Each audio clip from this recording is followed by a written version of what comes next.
Hi പ്രിയപ്പെട്ടവരെ, നമസ്കാരം. ഞാനിപ്പോൾ ഉള്ളത് നമ്മുടെ ചെറുപുഴക്കാരുടെ ചിരകാല സ്വപ്നമായ, അതായത് ചെറുപുഴയിൽ സിനിമയെ സ്നേഹിക്കുന്ന, കലയെ സ്നേഹിക്കുന്നവരുടെ ചിരകാല സ്വപ്നമായ ഒരു ടാക്കീസ് എന്ന ഒരു സ്വപ്നത്തിൻ്റെ മുൻപിലാണ്. അതെ, AK സിനി പാലസ് ചെറുപുഴയിൽ നാളെ ഉദ്ഘാടനം ചെയ്യപ്പെടുകയാണ്.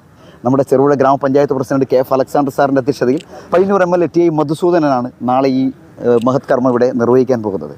അതായത് നമ്മുടെ എല്ലാം ഏറെക്കാലത്തെ ഒരു സ്വപ്നമാണ് പുതിയ ഏറ്റവും അത്യാധുനിക ടെക്നോളജിയിലുള്ള 4K റെസൊല്യൂഷൻ, അതുപോലെ ഡോൾബി അറ്റംപ്റ്റിൽ സിനിമ കാണുക എന്നത്.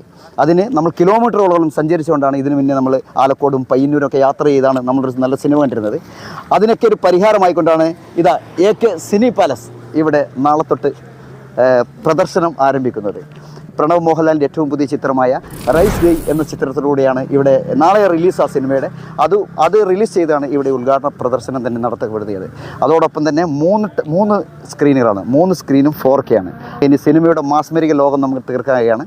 അതുപോലെ ഇതിൻ്റെ ടിക്കറ്റൊക്കെ ഓൺലൈൻ പ്ലാറ്റ്ഫോമായ ബുക്ക് മൈ ഷോയിലൂടെ ടിക്കറ്റുകളും നമുക്ക് ലഭ്യമായി തുടങ്ങിയിരിക്കുകയാണ്. അപ്പോൾ നമുക്ക് ബാക്കി വിശേഷങ്ങളൊന്ന് കാണാം. അങ്ങനെ തിയേറ്ററിൻ്റെ വരവ് ആഘോഷമാക്കിയിരിക്കുകയാണ് ഇവിടെയുള്ള സിനിമാ പ്രേമികൾ. Lalettan fans association, Mammootty fans association, അങ്ങനെ എല്ലാവിധ സംഘടനകൾക്കൊരു രൂപം കൂടി ഇവിടെ കൊടുക്കാൻ പോവുകയാണ്. ഇത് നമ്മുടെ മോഹൻലാലിൻ്റെ ആരാധകരാണെന്ന് തോന്നുന്നു, അവരുടെ ബോർഡൊക്കെ എടുത്ത് വരുന്നുണ്ട്. മോഹൻലാൽ ഫാൻസ് അസോസിയേഷൻ ഒരു യൂണിറ്റ് രൂപീകരണമൊക്കെ അടുത്തുകൊണ്ടിരിക്കുകയാണ്. നമുക്ക് അവരോട് തന്നെ ചോദിക്കാം വിശേഷങ്ങൾ. വിഷ്ണു, നമസ്കാരം. അപ്പം നിങ്ങൾ യൂണിറ്റ് രൂപീകരിച്ചിട്ടില്ല, അൺഒഫീഷ്യലായിട്ടുണ്ടെന്ന് മാത്രം. അപ്പം നിങ്ങൾ മോഹൻലാൽ ഫാൻസ് അസോസിയേഷൻ അതിന്, അപ്പോൾ മമ്മൂട്ടി ഫാൻസ് അസോസിയേഷൻ വേറെ ഉണ്ട്. അപ്പോൾ ഏതായാലും നമ്മുടെ ഈ ടാക്കീസിൻ്റെ വരവ് എത്രത്തോളം?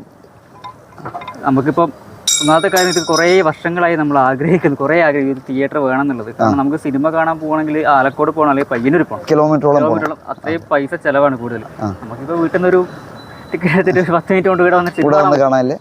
ഈ നമ്മുടെ ടാക്കീസിൻ്റെ വരവ് ആഘോഷിക്കുകയാണ് ഇവിടെ പലരും. ഇവിടെ ചെറുപുഴയിലുള്ള സിനിമാ പ്രേമികൾക്കൊക്കെ ഏറെ ആശ്വാസകരമായി, അതായത് കിലോമീറ്ററുകളും സഞ്ചരിച്ച് വേണം ഇതിനു മുമ്പ് ഒരു മറ്റ് ടാക്കീസുകളിലൊക്കെ പോകാൻ. ആ ഒരു വിഷമം നമ്മുടെ ഇവിടെ അവസാനിക്കുകയാണ്.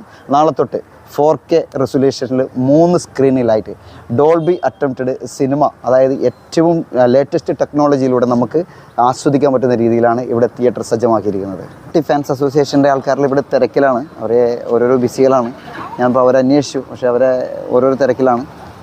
ഇപ്പോൾ നമ്മുടെ മമ്മൂട്ടി ഫാൻസ് അസോസിയേഷൻ്റെ സാബുവേട്ടൻ അതേപോലെയുണ്ട്. വളരെ വർഷങ്ങളായി മമ്മൂട്ടി ഫാൻസ് ചാരിറ്റി പ്രവർത്തനവും അതൊക്കെ ആയിട്ട് മുമ്പോട്ട് പോവുകയാണ് അദ്ദേഹം. അപ്പം ഇവിടെ ഒരു ടാക്കീസ് വരവ് എന്ന് പറഞ്ഞാൽ നമ്മുടെ എല്ലാം സിനിമാ പ്രേമികളുടെ ചിരകാല സ്വപ്നമാണ്.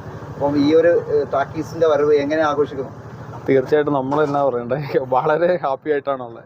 കാരണം എന്താണെന്ന് വെച്ചാൽ, ഒന്നാമത്തേത് പറഞ്ഞാൽ മമ്മൂക്ക ചികിത്സയെല്ലാം കഴിഞ്ഞ് നല്ല ഉഷാറായി ഇപ്പോൾ കേരളത്തിലെത്തിയൊരു ദിവസം, അതിൻ്റെ ഒരു സന്തോഷമുണ്ട്. കൂടാതെ ഇപ്പം ഒരുപാട് കാലങ്ങളായിട്ട് നമ്മൾ ആഗ്രഹിച്ചിരുന്ന ഒരു സിനിമാ കൊട്ടക നാളെ നമ്മുടെ മുമ്പിലേക്ക് തുറന്നു കൊണ്ടുവരും. അപ്പോൾ അതിന് ഒരു ഫാൻ ബോയ് എന്നതിനേക്കാൾ ഉപരി ഒരു നല്ല വ്യക്തി എന്ന നിലയിലേക്ക് ആകാൻ വേണ്ടി ഞങ്ങളെല്ലാവരും ശ്രമിക്കുന്നത് പല കാര്യങ്ങൾക്കുണ്ട്. അപ്പം ആ ഒരു സന്തോഷം തീർച്ചയായിട്ടും എല്ലാവരുടെയും പോലെ നമുക്കത് ഇരട്ടിയാണ്. കാരണം സിനിമാ പ്രേമികളാണല്ലോ എല്ലാവരും. അപ്പോൾ തീർച്ചയായിട്ടും അതിൻ്റെ ഒരു വലിയ സന്തോഷം തന്നെയാണ് ഞങ്ങളുള്ളത്. ടാക്കീസിൻ്റെ പുറകുവശത്ത് മൊത്തം പാർക്കിംഗ് ഏരിയ തന്നെ ഇവിടെ തയ്യാറാക്കിയിട്ടുണ്ട്. മാത്രമല്ല, ഈ ടാക്കീസിന് മുൻപിലായിട്ടും വിശാലമായൊരു പാർക്കിംഗ് ഏരിയ അവർ എടുത്തു വെച്ചിട്ടുണ്ട്. ടാക്കീസിൻ്റെ ഫൈനൽ ബോർഡിൻ്റെ വർക്കും എന്ന് വേണ്ട ഇതിൻ്റെ ക്ലീനിങ്ങും കാര്യങ്ങളൊക്കെ ഇവിടെ നടന്നുകൊണ്ടിരിക്കുകയാണ്. ഏകദേശം നാളെ ഈ സമയമാകുമ്പോഴേക്കും ഇവിടെ സ്ക്രീനിൽ വെള്ളി വെളിച്ചം വീശുന്ന ഒരു പ്രതീക്ഷയിലാണ് നാട്ടുകാരും സിനിമാ പ്രേമികളും. അപ്പം കൂടുതൽ വിശേഷങ്ങൾ നമ്മൾ ആ സമയത്ത് അപ്ഡേറ്റ് ചെയ്യുന്നതായിരിക്കും. നന്ദി, നമസ്കാരം.